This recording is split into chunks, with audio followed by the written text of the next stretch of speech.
Hello, I'm back again on the issue of saving and investment and inflation, like I began to speak about earlier today. When you hear about the richest man in Africa, or second richest man in Africa, Aliko Dangote, and it is said that he's worth over $11 billion. Okay, do you think that money is in his account, in his bank account? No, it's in his investment because the rich knows that money in the bank is like no money at all.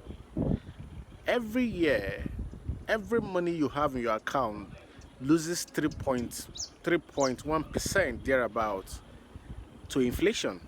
Meaning, like I said earlier, if you have 1 million naira or $1 million in your account, in the next 1 year, you're going to lose about 3.1% of it.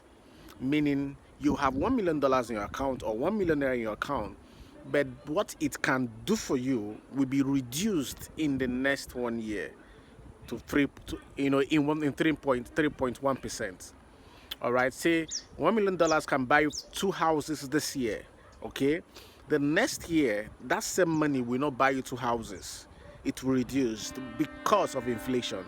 So what you do with your money is to invest your money for your money to generate incomes for you. That's where you begin to build riches and begin to create wealth for yourself. So whatever money you have in your account now, in your savings now, think on how to invest from it. In as much as I believe that savings is spiritual and physical, there's this hope that savings gives. Like you have an account in you have the money saved in your account. There's this hope it gives. It gives this moral standard. Like it makes you begin to think like rich. Okay, but when you don't have money in your account, that's the spiritual aspect of it, you think poor. But when you have some money saved, you think rich. The fact that you think you have money, ideas begin to generate for you. You begin to generate ideas on what to do. All right. So one of the importance, however, of savings is that it gives you that spiritual strength, it gives you that physical strength. All right. But then make sure that all you do is not keeping the money in your account. Make sure you are investing with the money you have in your account. Perhaps 30% or 40% of what you have saved, have it invested so that it will generate more money. So that in the next 3 years, that money will meet up to the standard of the inflation that might hit your economy of your nation at that time. The inflation yearly, year in, year out, is going to play out. Inflation is going to come because things are going to grow in prices.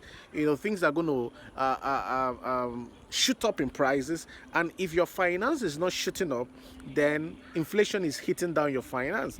So one of the reasons why you need to invest is that inflation will make that money useless. Recently I was telling people that now, 1 million naira behaves like 100,000. Okay, 10 million naira behaves like 1 million naira. Because when you have 10 million naira, if you buy one, two things, it's gone. You have 1 million naira, you buy one few things, the money is gone. The reason is that inflation has hit the money. This happens anywhere in the world. Make sure your money is not just sitting in the bank. Make sure you're investing your money, to something that will bring about income, as time goes on.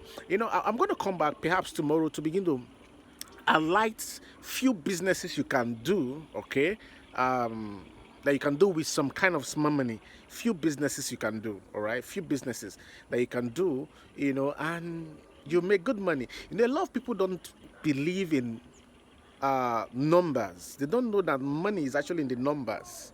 Okay, say you make 50 naira of 30 naira per person, okay, and you do that in 100 persons in a day.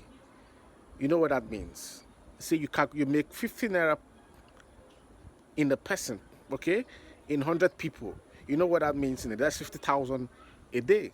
And you do that for 10 days, do that for 20 days, for 30 days, or 26 days, as the case may be, in a month. You know what that means. All right, so you need to begin to think, what can I do? What business can I do, to really begin to generate some small funds. Plus, we never be minors, okay? Plus, we never be minors. From tomorrow, I begin to align some businesses you can do with some money, some businesses you can do with some. Just stay tuned. I'll be back on this podcast. God bless you, and Pastor Lawson. Shalom.